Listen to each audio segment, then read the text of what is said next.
Elements of Moral Science, Part 4, Chapter 3, by Noah Porter. In the last video, we've seen that a large amount, the greatest for that matter, of our sensibilities are volitional. That is, they are affected, molded, involved with our volitional power. In truth, says Porter, sensibilities do not even come into being without volition in the mixture. The same way we can only separate in thought desires from emotions proper, that also applies to volitions and sensibilities. All the sensibilities of a rational and developed man are in some sense voluntary sensibilities, that is, are more or less modified by the voluntary power, are penetrated and energized by the voluntary power. Next, Porter tries to be exact with his technolact. The terms will, volition, and choice designate respectively a power or capacity, the activity of that power, and its effect or outcome.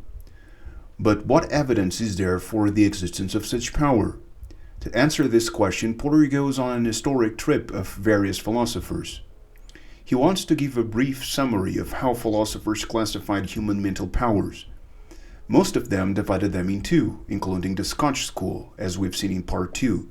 But Porter opted for the Kantian innovation of three, recalling intellectual powers, active powers, and volitional powers. The argument for this classification is very poor on my estimation, however. Porter simply says that this classification better delineates the distinctiveness of the will. But better, why? Because, Porter would reply, it gives a more distinct conception about the reality of these powers, namely their distinctive functions. With this distinct conception, we can better speculate about how a man would be without the will, that is, if he existed only with intellect and sensibilities. In reply, we can say, first, we have Archibald Alexander in his Outlines of Moral Science, who speculated exactly about this matter, and he subclassified the will under the active powers. This means there seem to be no psychological hindrances in conceiving the will as subclassified under the general class of active powers. And second, aside psychological issues, the reality seems to be that the will has precisely to do with action. It is something that enters into the mechanics of producing activity and not of producing reason. Yes, one can choose to reason or not to reason, to conceive or not, to remember or not, but this is only to activate these powers, not to make them work in their own devices. If man has no intellect, there is nothing there to activate, though one could still have some kind of sensible life. So no, there's no reason to expand our first line of mental powers, intellect and active, into intellect, active, and will. Other than that, the evidence for this power and its activities is still important regardless our favorite taxonomies. Porter says we can get evidence from a direct appeal to consciousness and an indirect appeal to the language and actions of men. As a true inductivist, Porter suggests we should start with data from our own self-consciousness, that is, what we can find from the observations of our own mind's occurrences. These data are the most certain realities we can put our hands on. We can always be sure we had a sensation of hearing, though we might fail about the cause of our hearing. Was it something out there, or was it an illusion fabricated by the mind or the physical hearing system?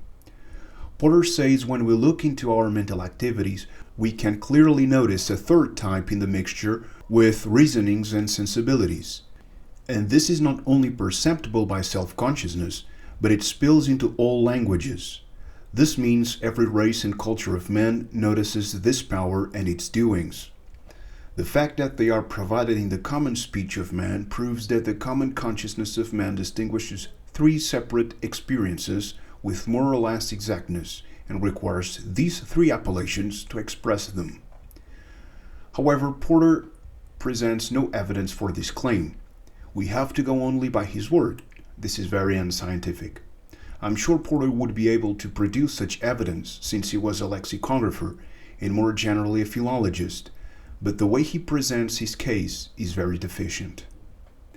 Concerning the first claim about the death of our self-consciousness, Porter also says that we can testify many times a divergence between our will and our sensibilities.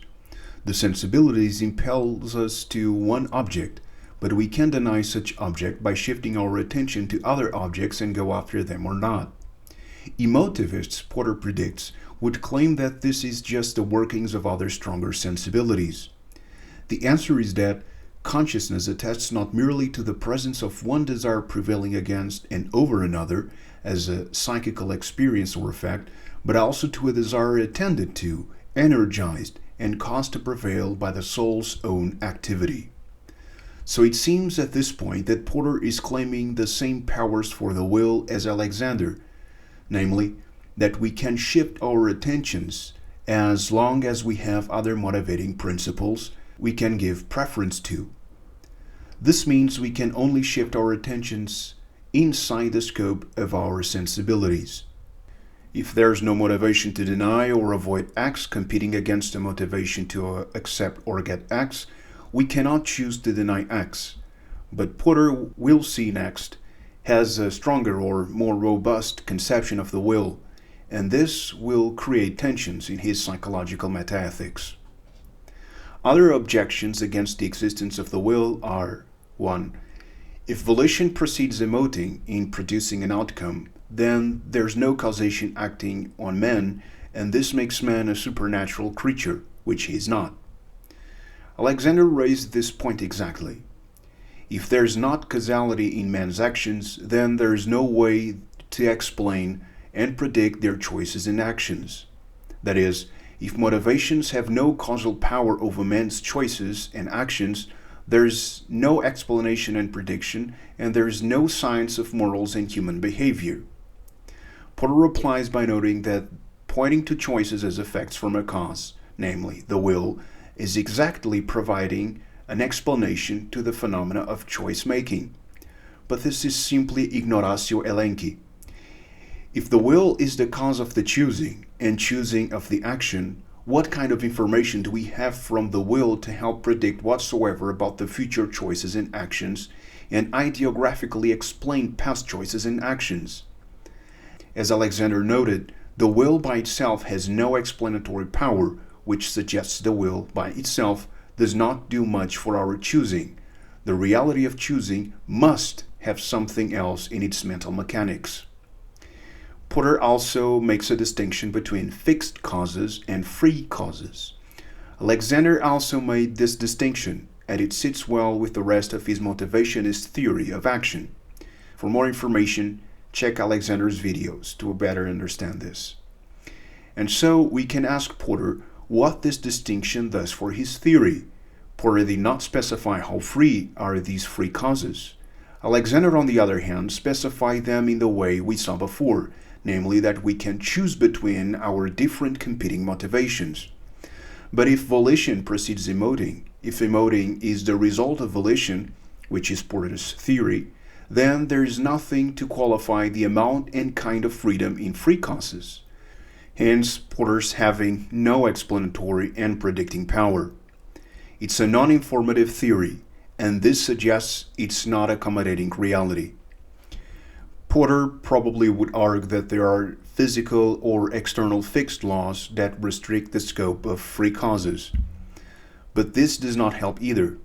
We can conceive or even experiment, as psychologists do, two people in exactly the same material circumstances and produce two completely different choices and actions. The material conditions being equal, that doesn't give any explanatory or predicting power. 2. Porter still might try another card and deduce the notion of final cause, or purpose, or finality in free causes. The existence of a free causal force with its special laws, as also its importance and place in the universe, are made wholly conceivable in a higher and more satisfactory sense by a reference to the relation of final cause or design. The phenomena of free choices are rendered conceivable, first by being referred to a causal agency which is competent to originate such effects, and second, as the existence of these free causes, in connection with causes that are fixed, is also explained by the relation of design. The problem is still the same for Porter. How do we know what a certain will might choose compared to another? What is there in each of them that might point to a choice rather than another? There's absolutely nothing. 3. We can't even look at the history of choices of a person to make generalizations concerning their designs or purposes, since there is nothing there that explains these designs rather than others. A person might have a history of choosing A, but for absolutely no reason shift to B or C. The same doesn't happen when we factor in the motivations. Porter replies by saying that our explanations and predictions concerning choices and actions are based in types of character. And what are characters? We reason thus. Proviso, if one or many men are controlled by purposes and passions that are selfish, ambitious, envious, etc., then we may expect that in certain circumstances, such and such events will follow. Did you guys just notice what Porter did there? He just snuck in the motivations. He's borrowing from Alexander's theory to meet the objection. But he cannot do this. How exactly do the purposes or designs interact with the passions or sensibilities? Porter cannot just insert them into the equation and give a free pass into his libertarian volitional power. Again, check Alexander's videos to understand what libertarian free will is. Porter must reply to this challenge with an answer that precludes everything else except the will and the scope of its power. Porter then claims that men suddenly or gradually change their characters and that their behavior does not correspond anymore to our previous models based on the previous characters. He seems to imply here that going on the route of motivations is not that powerful an explanation or predictor, but this is false. Under a motivationist theory, we can explain these new characters. First, we can analyze it into new motivations, beliefs, and habits. And second, we can reconstruct chronologically the various factors of that process of change.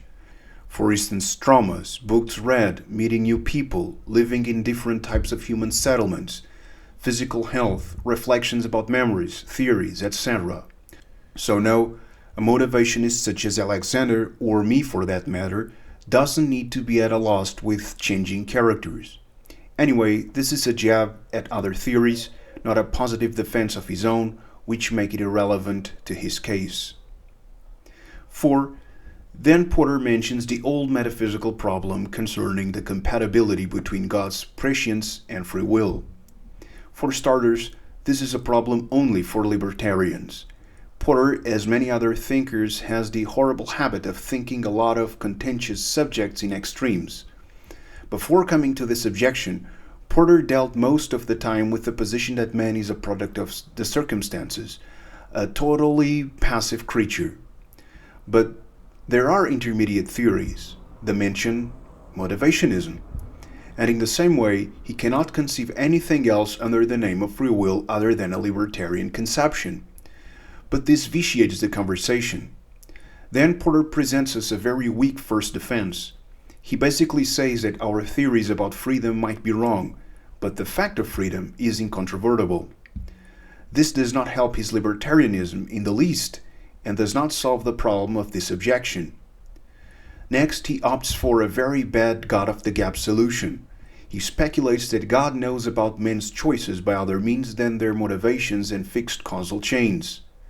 In this other way, he finds space to speculate and introduce libertarian free will. It is like the facts of free will can only be explained by a libertarian free will. That is, to accept the fact, one must accept the theory, and the acceptance of this theory forces us to speculate some unknown and unconceivable mechanism to know every human choice and action in all of time. But as we've seen, this is not so. He goes on elaborating in his defense, but adds nothing. This is another bad habit in philosophers. I can find with too much regularity the habit of drowning the reader in circling argumentation and explanation in the hopes of throwing at him or her something that sticks as acceptable. I don't know, I kind of feel in these situations that an octopus is squirting black paint into my face. And that's it for this fourth video and third chapter. Next, we will press on the nature of the will.